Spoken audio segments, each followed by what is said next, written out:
अस्सलाम वालेकुम। देखें, आज हम जो डिस्कस करने वाले हैं वो सिविल लॉ हमारा सेकंड लेक्चर है। इससे पहले जो हमने डिस्कस किया हमारी फर्स्ट वीडियोस में वो legal system of Pakistan and legal system.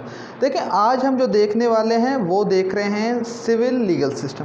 देखें, सिविल लीगल सिस्टम से मुराद है किसी भी मुल्क का सिविल जो कानूनी निज़ाम है उसे सिविल लीगल सिस्टम। अब सिविल अब होता क्या है सिविल, आज इसी चीज़ को हम जो है वो देखेंगे।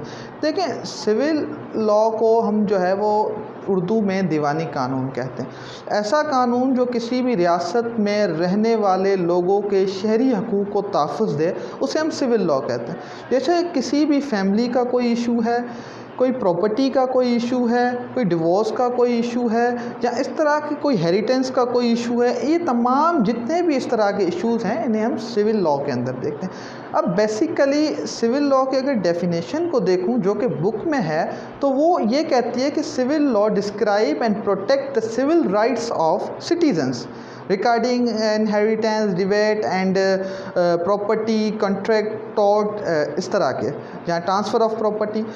अब देखें, सिंपली बुक की डेफिनेशन को छोड़ें और अपने दिमाग से सोचें, कोई भी दो लोगों का इशू जो ए पार्टी और बी पार्टी का है वो आपस में हल नहीं कर पा रहे तो वो क्या करते हैं, कोर्ट में जाकर एक सिविल सूट फाइल करते हैं सिंपली। फिर कोर्ट डिस्कस करती है कि किसके साथ जो है वो इनजस्टिस हुआ है और फिर कोर्ट उसे डैमेजेस लेकर देती है।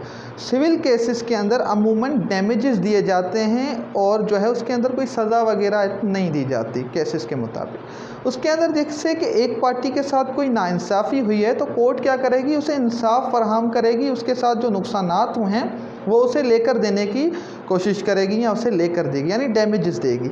देखिए, सिविल लॉ जो है इसके अंदर स्टेट इन्वॉल्व नहीं होती। स्टेट इन्वॉल्व क्यों नहीं होती, आप कहेंगे सिविल भी एक सोसाइटी के अंदर ही कोई गलत काम हो रहा है, किसी को धोखा देना गलत काम है, किसी के साथ उसकी प्रॉपर्टी में उसके साथ इनजस्टिस करना गलत है। लेकिन देखें, वो दो लोगों का इशू है, यानी ए पार्टी का किसी बी पार्टी के साथ इशू है, तो इस वजह से उसके अंदर जो है स्टेट इन्वॉल्व नहीं होती।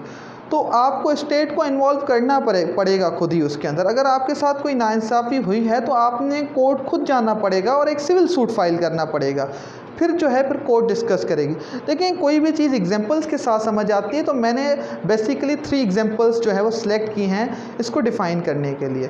देखिए, फर्स्ट एग्जांपल की बात की जाए तो मैं इसको प्रॉपर्टी के लेकर आता हूँ, क्योंकि सिविल लॉ में ज़्यादातर प्रॉपर्टी के केसेस को डिस्कस किया जाता है कि देखें, ए पार्टी के को जो है वो अपना प्रॉपर्टी का हिस्सा कम मिला और बी को ज़्यादा मिला। जैसे कि वो एक ही बाप के बेटे हैं लेकिन बड़ा जो है उसके पास पावर है तो उसे ज़्यादा हिस्सा मिल गया, लेकिन छोटे के पास क्योंकि छोटा है, कम पावर है, तो वो उससे कम हिस्सा मिल गया। तो वो क्या करेगा, जिसके साथ इनजस्टिस हुआ है वो कोर्ट जाएगा और कोर्ट जाकर वो एक सिविल सूट फाइल करेगा। देन उधर वो जो डिस्कस करेगा कि उसके साथ जो इनहेरिटेंस इनजस्टिस हुआ है उसको जो है वो किस तरीके से सॉल्व किया जाए। तो फिर कोर्ट डिस्कस करेगी कि उसे जो है वो किस तरीके से उसकी प्रॉपर्टी में हिस्सा लेकर देना है। सेकंड जो हमारे पास एग्जांपल है इसके अंदर वो फैमिली लॉ को ले लें, क्योंकि कोर्ट के अंदर अमूमन हमारे यहाँ फैमिली इश्यूज़ को डिस्कस किया जाता है, जैसे तलाक वगैरह।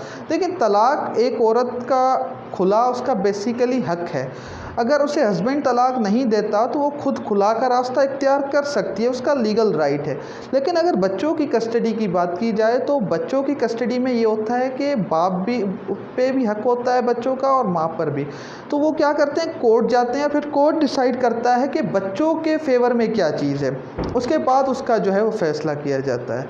अगर एक तीसरी एग्जांपल भी इसके अंदर देखे जाए तो उसे कॉन्ट्रैक्ट की एग्जांपल देके मैं समझाऊंगा। जैसे कि दो लोगों ने आपस में कोई कॉन्ट्रैक्ट किया और उस कॉन्ट्रैक्ट में पूरा नहीं उतर पा रहे वो, तो भी कोर्ट के पास जाएंगे और कोर्ट उनका फैसला करेगी कि भाई आपने जो कॉन्ट्रैक्ट किया है उसको आपने किस तरीके से जो है वो पूरा करना है। देखिए, मैंने सिविल लॉ आपको बताया, इसकी डेफिनेशन बताई, इसके 3 केसेस रिलेटेड बताया। अब मैं इसका हिस्टोरिकल बैकग्राउंड बताता हूँ। देखिए, हर एक चीज़ का कोई ना कोई हिस्टोरिकल बैकग्राउंड और सोर्स ज़रूर होता है। लॉ की भी एक सोर्स है, अगर टाइम मिला तो हम किसी वीडियो में डिस्कस करेंगे, लेकिन इस वक्त हम देखते हैं कि सिविल लॉ की जो है वो क्या सोर्स है और इसका हिस्टोरिकल बैकग्राउंड क्या है। सिविल लॉ जो इस वक्त दुनिया के अंदर चल रहा है ये हमें मिलता है रोमन्स के एरा से। ये सिविल लॉ की जो स्टार्टिंग हुई, दीवानी कानून की जो स्टार्टिंग ही ये रोमन से हुई है।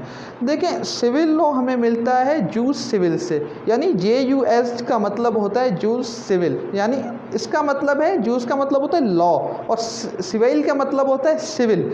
देखिए, हमने जूरिस्प्रूडेंस का नाम सुना होगा। जूरिस्प्रूडेंस की अगर आप डेफिनेशन देखें तो उसकी मीनिंग देखें तो उसका मतलब होता है कानूनी इल्म। तो इसी तरह से जूस का मतलब होता है लॉ और सिविल से निकला है सिविल। देखिए, उस टाइम पे जो रोमन लीगल सिस्टम था वो आहिस्ता आहिस्ता चेंज होकर जो है वो सिविल लीगल सिस्टम में चेंज हो गया। देखिए, इधर ही हमें एक दूसरा भी एग्जांपल मिलती है कि 6th सेंचुरी, गालिबन 6th सेंचुरी के बाद जो है वो एक रोमन एम्पायर आया था जिसका नाम था रोमन एम्पायर जस्टिन। तो उसने हुक्म दिया कि जो भी इस वक्त उनके स्टेट के अंदर, कंट्री के अंदर जो लॉज थे, उन्होंने हुक्म दिया कि इसे फिक्स करके एक बुक की शक्ल दी जाए ताकि वो उस मुल्क के अंदर सही तरह से इन्फोर्स किए जाएँ। फिर उसने क्या किया कि उन तमाम लॉज को डिवाइड करवा दिया, फैमिली लॉज को अलग डिवाइड करवाया और कॉन्ट्रैक्ट के रिलेटेड लॉज को अलग डिवाइड करवाया और जो है मुख्तलिफ जो लॉज हैं उनको अलग अलग डिवाइड करवा दिया। तो यानी एक हमें यहाँ से भी सिविल लॉ की सोर्स मिलती है। दूसरी अगर मैं सोर्स की बात करूँ तो दूसरी सोर्स हमारे पास है रोमन कैथोलिक सोर्स। अब रोमन कैथोलिक, आपने अक्सर हिस्ट्री के अंदर, अगर आप हिस्ट्री के शौकीन हैं तो आपने कैथोलिक और के इनके वार्स के बारे में बहुत पढ़ा होगा। कैथोलिक उस टाइम के जो कट्टर पादरी हुआ करते थे, मजहबी लोग हुआ करते थे रोमन के अंदर, तो वो क्या किया करते थे, चर्चिस में लॉ बनाया करते, यानी जो चर्च हुआ करते थे उस टाइम पे वो कानून उधर बनाया करते थे और बहुत मजबूत कानून हुआ करते थे क्योंकि उसे वो मजहबी कानून मानते थे। लेकिन जैसे जैसे टाइम चेंज हुआ तो जो उनका कैथोलिक लीगल सिस्टम था वो भी सिविल लीगल सिस्टम में चेंज हो गया। अगर मैं इधर एक और एग्जांपल की बात करूं तो हमारे पास एक मर्चेंट लॉ आता है। देखें, यूरोप के इर्द गिर्द एक सी आता है जिसे हम मेडिटेरियन सी कहते हैं, उसके आसपास बहुत सी कंट्रीज़ हैं। तो उनको आपस में ट्रेड करने के लिए और ट्रेड में हेल्प करने के लिए उन्होंने एक लॉ बनाया जो आगे चल के वो भी सिविल लीगल सिस्टम में जो है वो कन्वर्ट हो गया। देखें, आज हमने सिविल लॉ देखा, सिविल केसेस को थोड़ा डिस्कस किया और जो है इसका हिस्टोरिकल बैकग्राउंड देखा।